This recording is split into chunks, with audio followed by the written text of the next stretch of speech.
secret documents hidden in the library of the Rosicrucians reveal humans' mysterious past and the inevitable future of the human race. What was the function of the pyramids? How and why was Atlantis destroyed? Who are the guardians of the secret wisdom? Where did our creators come from? Let us open these ancient gates and look into the past and future of human race.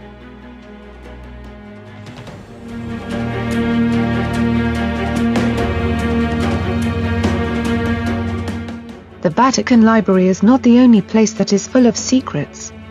There are also some secret societies that possess unique knowledge of our planet's history. In this video we would like to talk a little about the secret knowledge of the Rosicrucians, a society of mystics, formed in late medieval Germany. According to secret documents in the library of the Rosicrucians, the Greek philosopher Plato was a depositary of the Atlantean tradition and his account is genuine. Part of the teachings of the Rosicrucians have been revealed to the order's members by the French Grand Master Raymond Bernard.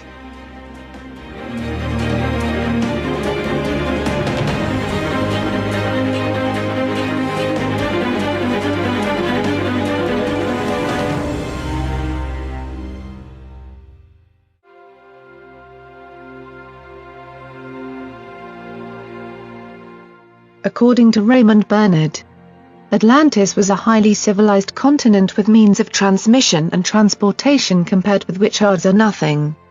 In its time, it was the heart of the world. Colonized people received knowledge in keeping with their capacities. In particularly open countries, a direct relationship was established by the College of Sages, that is, the highest initiates of the time, guardians of the secret wisdom, and this relationship was marked by a pyramidal temple in the image of the Supreme Pyramid where the college had its seat in Atlantis, and where its knowledge was preserved. Only one pyramid, however, has reproduced the Supreme Pyramid, and even then in a different measure. What is known as the Pyramid of Cheops. It perpetuates in the face of the world the totality of Atlantean wisdom, whereas others reveal only part of it. In the rather near future, discoveries beneficial to mankind will put an end to many arguments.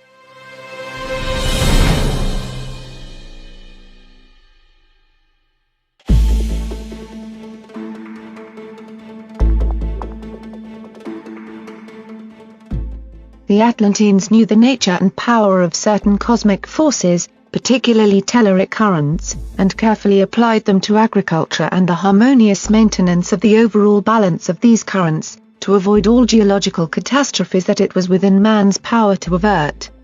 The pyramids also fulfilled this function because of the duly studied locations in which they were built. Elsewhere, points of protection were sufficient. This was the case, for example, with dolmens and menhirs. He precisely marked places of conjoined forces and focalized universal energy, where efficacious ceremonies could be held. It was the same with megaliths, many of which can still be seen all over the world in estates, fields, and even cities. But their sole function was to amplify cosmic energy and improve harvests.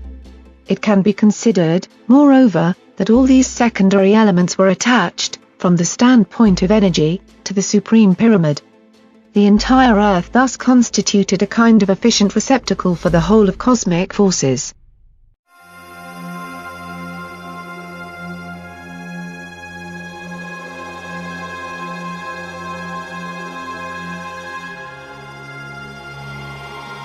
When the Supreme Pyramid had been unfavorably altered as the result of ignorant and ambitious intrigues, the planetary catastrophe that engulfed Atlantis transformed the surface of the Earth and became engraved in the folk imagination under the inaccurate name of the Deluge. In the basis of the teachings of authentic African secret societies, a particle of the Atlantean wisdom has been preserved. The sages did not reconstitute the empire, because of what happened and because this in accordance with the universal plan. It is the whole world that is called upon to become the new Atlantis. The human will is always free.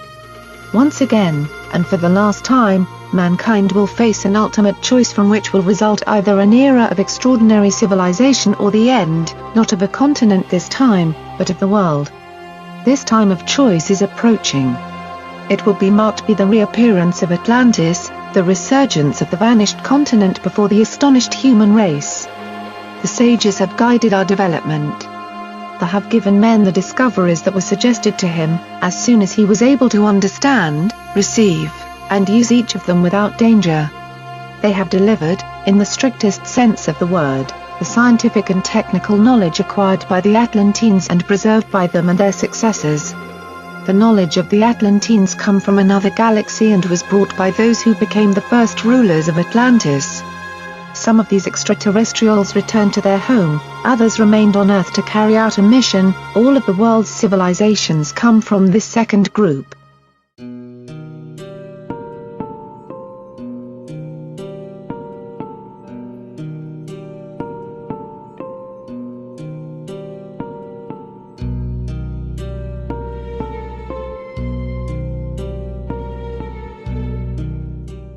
After the destruction of Atlantis, the Shining Ones, a group of highly advanced extraterrestrial beings who were our creators and later became worshipped as gods, was scattered over all continents.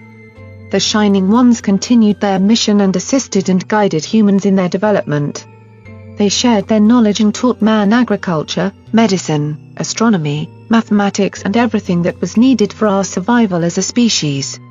The Shining Ones were a superior race and much of what they could accomplish seemed like magic to our ancestors. However, these alien beings were no magicians. On the contrary, many of them were skilled scientific technicians. The scientific and technological knowledge of the Shining Ones was and still is beyond our comprehension. This remarkable alien civilization was fully aware of the danger of revealing all of its knowledge to the humans who were considered a less developed species. Therefore, the Shining One's secret knowledge was passed on but only to a group of carefully chosen individuals, like pagan priests and initiates of the secret wisdom. It was their duty to guard and preserve the wisdom of the Shining Ones, and so they did. The secret knowledge of the Shining Ones survived until today, but the teachings of the gods are not easily accessible to any ordinary person. This extraordinary and extremely valuable knowledge has been written down and is locked behind closed doors that are very difficult to open.